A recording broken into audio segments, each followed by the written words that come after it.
अस्सलाम वालेकुम। उम्मीद है कि आप बिल्कुल ठीक होंगे।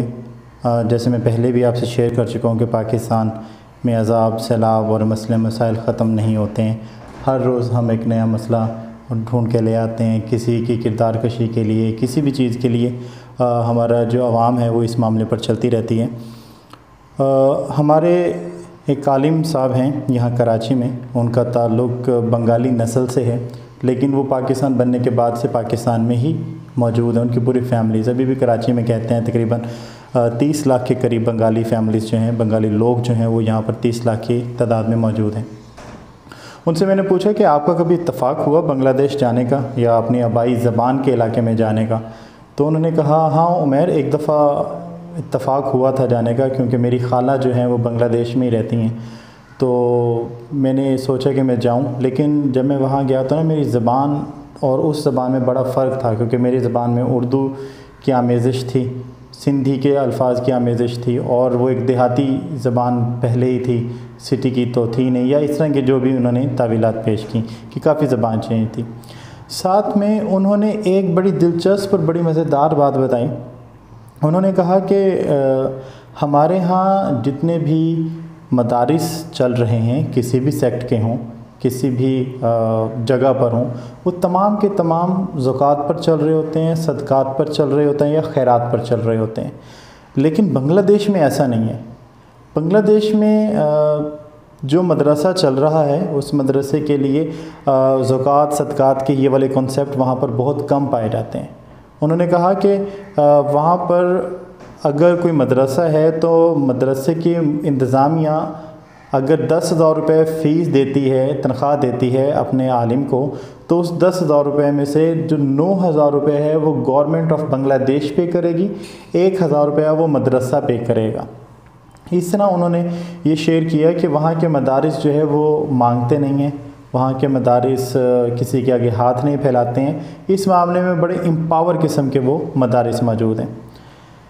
लेकिन इसके बरक्स मैं से मुराद कि जब वो बंगाली भाई जो पाकिस्तानी थे, जब वो उधर गए तो उन्होंने जाके बताया कि हमारा तो ऐसा कोई सेटअप नहीं होता, तो हम तो लोगों से खैरात और सदक़ात लेकर जो है वो मदारिस चलाते हैं, ह्यूमैनिटी के हवाले से भी काम करते हैं। तो उन्होंने कहा कि मुझे वहाँ पे गिल्ट फ़ील हुआ, क्योंकि सब ने मुझे आगे से कहा कि तुम्हें शर्म नहीं आती है कि जो ज़कात सदक़ात और खैरात जो है ये इस्तेमाल होनी है गुरबा के लिए, गरीबों को अपलिफ्ट करने के लिए, लेकिन वो पैसे जो हैं वो मदारिस यूज़ कर रहे हैं। हालांकि मदारिस को तो एम्पावर होना चाहिए। बनिस्बत इसके हर साल जो है इतने का बजट उनका लगता है, लेकिन कोई भी एक ऐसा एसेट हमारे मदारिस, हमारी मसाजिद नहीं बनाती जिससे रेगुलर इनकम जनरेट हो सके। हम हर महीने जो है वो किसी न किसी की तरफ, हमारे मदारिस, हमारी मसाजिद वो किसी के चेहरे की तरफ देख रही होती हैं, कोई ख़ुद से वो नहीं कर रहे होते।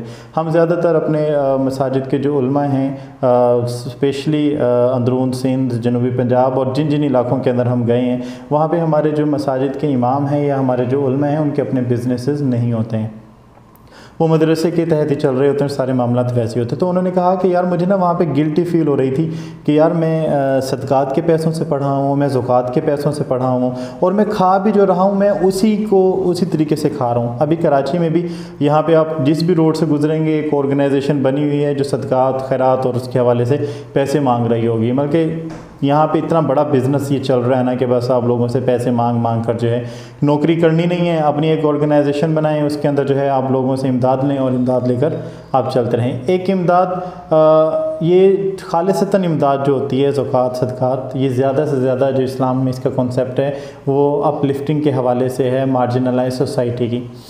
अब इसी तनाजुर के अंदर हमारे पिछले दिनों, क्योंकि हमारी जो कॉन्सेप्ट है, जो हमारी थिंकिंग है वो ज़रा फ्यूडल किस्म की है ना, हम ये नहीं चाहते हैं कि जो गरीब था वो अमीर हो जाए। हम नहीं चाहते हैं कि गरीब का बच्चा जो पढ़ रहा था, नहीं पढ़ रहा था, अब वो पढ़ने लग गया है, तो वो क्यों पढ़ने लग गया है, हम उसको जो है डिग्रेड करने की कोशिश करते हैं, क्योंकि फ्यूडल थिंकिंग हमारी अभी भी मौजूद है।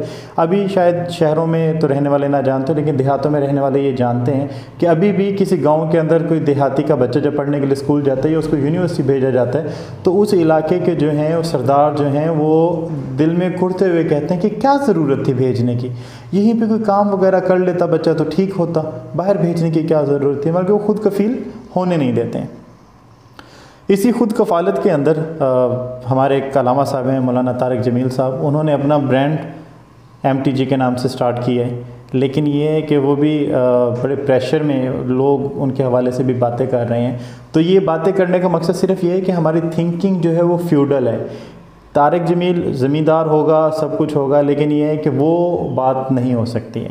ہم اس کو، اگر وہ بزنس کر رہا ہے اور بزنس کرنے کی وجہ سے ہم اس کے اوپر الزامات یا اس کے اوپر اسراف کے حوالے سے بات کرنا، یا برانڈ بنا لیا، اتنی مہنگی چیزیں، سستی چیزوں کا مشورہ دیتے تھے. تو میرے بھائی فیبرکس کا جو کام ہے اس میں اگر آپ دیکھیں تو ایک ایک کپڑا اتنا مہنگا بھی ہے کہ وہ ہزاروں روپے پر میٹر میں ملتا ہے نا. تو آپ جتنی کوالٹی اچھی کرتے جائیں گے اتنا معاملہ اچھا ہوگا. اور برانڈ پاکستان میں آپ کو پتہ ہے کہ کتنا ماشاءاللہ ارن کرتے ہیں. یہ جو لوگ فیس بک پر شاید بات کر رہے ہیں، دوسری جگہوں پر بات کر رہے ہیں، وہ برانڈ سے 1500 کا، 5000 کا، 4000 کا سوٹ خریدنے کے بجائے وہ عام مارکیٹ میں اس سے زیادہ ریٹ پر نارمل کپڑے وہ خرید آتے ہیں. لیکن ان کے ذہن میں بنا ہوا ہے نا کہ برانڈ برانڈ برانڈ ہی ہوتا ہے.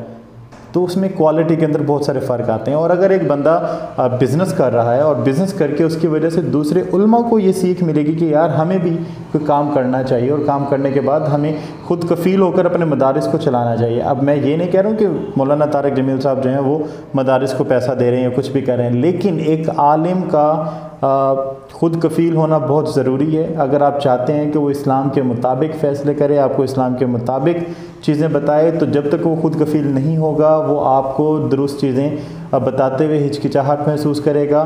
اگر وہ خود کفیل ہوگا تو جمعے کے ممبر پر اس کو ضرورت نہیں ہے کہ وہ اسلامی مہینوں کے فضائل بتائے، اس کو ضرورت نہیں ہے کہ وہ دوسری ایسی چیزیں جو سالہ سال سے آپ سنتے آ رہے ہیں وہی آپ کو سنائے.